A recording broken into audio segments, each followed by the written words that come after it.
3 دور میں یہ اس طرح کی ہم پاکستان کی دولت میں اضافہ ہوا، گروتھ ریٹ ہوئی۔ ایوب خان کے دور میں، جنرل ضیاء کے دور میں اور جنرل مشرف کے دور میں۔ لیکن وہ کیوں ہوا؟ کیونکہ ہم تینوں دفعہ ہم امریکہ کی مدد کر رہے تھے۔ ایک دفعہ ہم افغان جہاد میں شامل تھے جنرل ضیاء کے زمانے میں، پھر وار آن ٹیرر میں شامل تھے جنرل مشرف کے دور میں۔ ایوب خان کے دور میں ہم کس میں شامل تھے؟ سیٹوں اور سینٹوں میں ان کے ساتھ ملے ہوئے تھے جبکہ کولڈ وار ہو رہی تھی۔ امریکن ڈالر آ رہے تھے پاکستان میں، تب ان کی یہ گروتھ ریٹ ہوئی تھی۔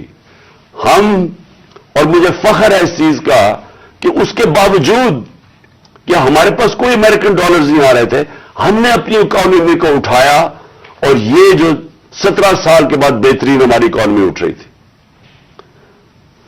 تو میرا آج سوال یہ ہے، کون ذمہ دار تھا اس رجیم چینج کا؟ آپ سارے میری آج بات غور سے سنیں۔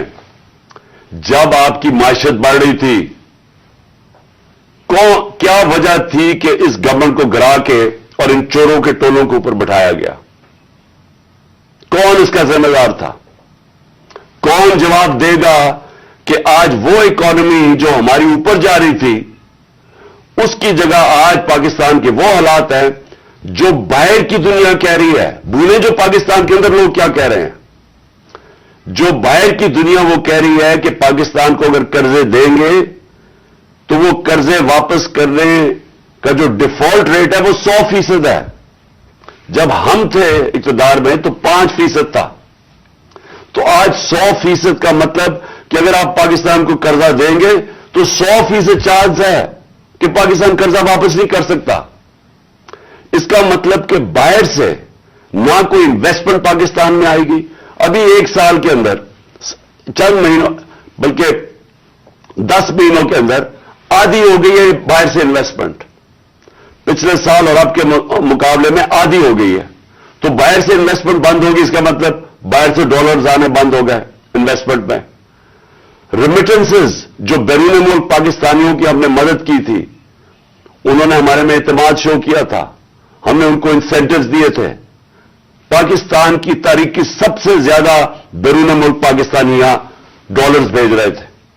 اور پھر ایکسپورٹس جو یہ نون لیگ کے دور میں 5 سال بڑھی نہیں، مجھے فخر ہے کہ ہم نے ریکارڈ ایکسپورٹس $33 ارب کی پاکستان میں ایکسپورٹس بڑھائی۔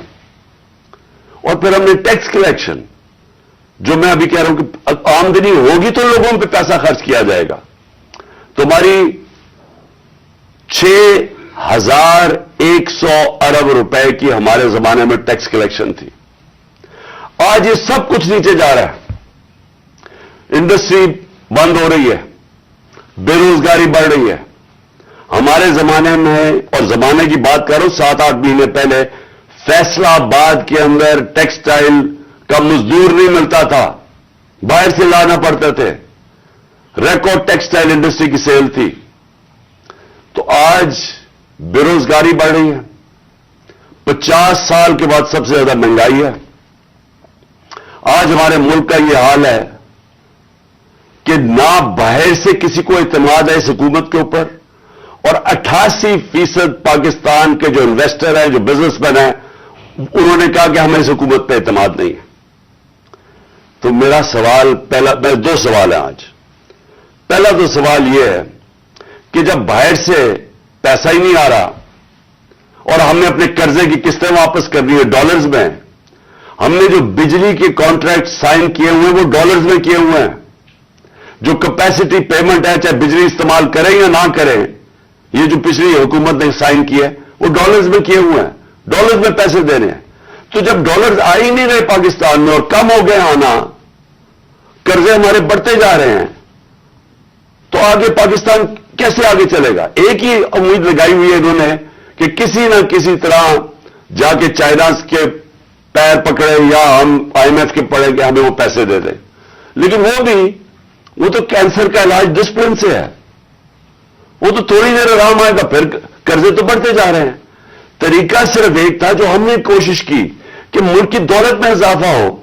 جب آپ کے ملک کی دولت میں اضافہ ہوگا تو آپ قرضے واپس کریں گے۔ تو آگے تو ان کے پاس کوئی روڈ میپ ہی نہیں ہے. ہم اگر تو چلے اگر یہ بڑا اچھا انہوں نے ہماری معیشت کو سنبھالا ہوتا تو ہم آرام سے ان کے ساتھ کہتے چلے ٹھیک ہے اپنا ٹائم پورا کر لیں. لیکن ملک تو نیچے جا رہا ہے, ہر چیز نیچے جا رہی ہے ملک میں, اور مجھے خوف ہے کہ یہ ڈیفالٹ کی طرف جا رہا ہے.